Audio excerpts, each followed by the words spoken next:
Բարև ձեզ, Երևանում կարծես թե գողության նոր մեթոդ է մշակվել կամ միգուցե նոր չէ, ես եմ դրա մասին նոր իմանում եւ այս տեսանյութի նպատակը այն է, որպեսզի հնարավորինս շատ տարածենք, հնարավորինս շատ մարդ իմանա, որպեսզի ուշադիր լինենք, չտրվենք այդ խաբեությանը եւ չկորցնենք մեր իրերը։ Ինչ է տեղի ունենում, իմ զարմուհին մտնում է 202F սրճարան եւ խնդրում է բարմենին, որպեսզի իր հեռախոսը դնի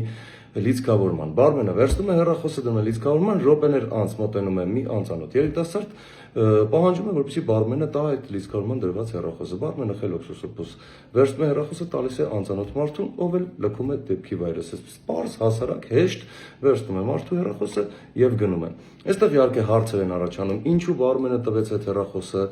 ինչու չնայեց թե ումից է վերցրել եւ ում է վերադարձնում, եթե պատասխանատվություն չէր կրում դրա համար ինչի առհասարակ վերցնում եւ դնում լիցքավորման, կարող էր չվերցնել։ Այդ մարդը որտեղից հայտնվեց այդտեղ, ինչ իմացա, որ հեռախոս կա դրված լիցքավորման, շատ հարցեր կան եւ եթե այս դեպքը ուղղակի այս սպոնտան պահի տակ եղած եզակի դեպք է, միգուցե հնարավոր է որ այդպիսի բաներ լինում են, բայց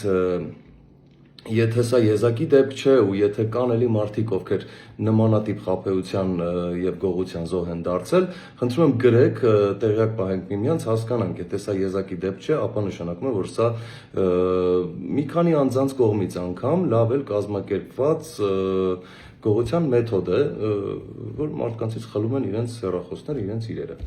Այնպես որ խնդրում եմ ակտիվ լինեք, կիսվեք, գրեք, եթե ձեր հետ է նմանատիպ դեպք տեղի ունեցել։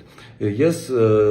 առանձին կդնեմ նաև վիդեո տեսանյութը, որտեղ շատ լավ երևում է, թե ով է մտնում ներս, ոնց է բարմենից ուզում հեռախոսը, ոնց է շատ արագ բարմենը տալիս այդ մարդուն այդ հեռախոսը։ Գրեք ձեր կարծիքները առհասարակ ինչ եք մտածում այս դեպքի մասին։ Եվ մի բան էլ ասեմ, որ նաև իմ զարմուհին